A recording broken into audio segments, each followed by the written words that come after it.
people know who watch this channel on a regular basis, I love the period really. I kind of like the Georgian period, very much so the Victorian period and the Edwardian period. And I think the reason for this, and maybe many people out there feel the same, is it was the period where things started to come to life, wasn't it? You know, photography. We could suddenly send letters to each other, stamps, you know, the penny black. Now, of course, you had moving pictures. Everything was evolving. People could get around all thanks to the burgeoning railways. It was a very inventive time. And I've often said this, you know, chums, that when you go to, over here in England particularly, old Victorian hotels, and you find that what you think is a modern thing, they already invented in some similar form many years ago. I mean, we have that word, don't we? Winter gardens, you know, very famous sort of places. And basically they were gardens for the winter. So you could still parade around in your finery, looking at all these exotic plants and everything like that, but under the shelter of, well, away from the bad British weather. A very clever thing. Now, of course, people might say, well, the Edwardians and the Victorians were incredibly clever people. Let's not forget the man, of course, who built all the underground sewage works and stuff like that, you know, over here in London. I mean, very clever people. And yet they, you know, met so many different odds. The same thing really happened, when you think about it, with the British monarchy, particularly during Queen Victoria's reign. She was sort of forward thinking, as I've pointed out before, and very different in her approach perhaps to previous monarchs. That, I believe, is because she came to the throne at a very young age and wasn't really encumbered by all the things that were going on perhaps when you're a little bit older. You know, say King Charles, you're very set in your ways at that point. That's no fault of his, you understand. Now, here's where it gets really interesting, because when you look at these situations and you say, well, how different were the royals then? Well, very different. And one man was very ahead of his time. Let me explain. How are you? Nice to see you. It is true, though, isn't it? So we'll have a lovely wave. It is true, isn't it? When you think about it, you know, with things do change your opinion, you know. The way when you get a little bit older, or the things that you started when you were young, you don't necessarily align yourself with now. It's just a different time. And when you think about it, Queen Victoria herself was very much ahead of her time.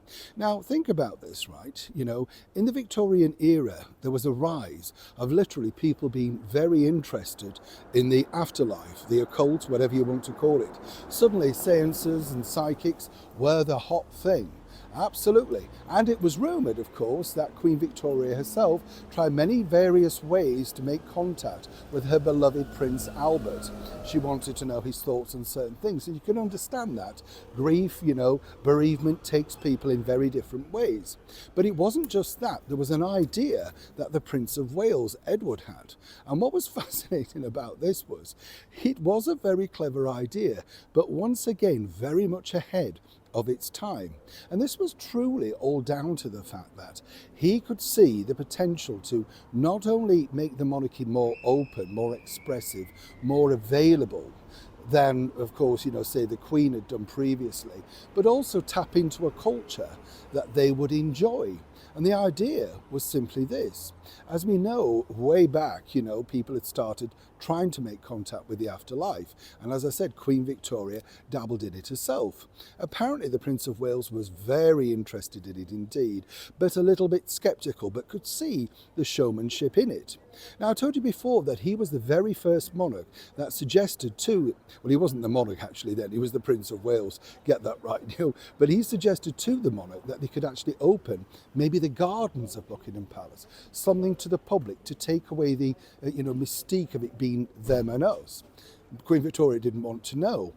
But one idea that almost went through was this. You see, he suggested, how about having sort of, you know, a psychic night, a medium night, where people could come along and sit around in different groups, be entertained by a psychic stroke medium, and they could then offer themselves, you know, into the world of haunted, you know, royals, as it were, haunted London. In particular at Windsor Castle, which is said to be very haunted indeed. Now, the Queen almost liked this idea, simply because she thought, well, we could get the very best people to come and offer what they could do, and perhaps she could avail herself to one or two questions. You see how this works?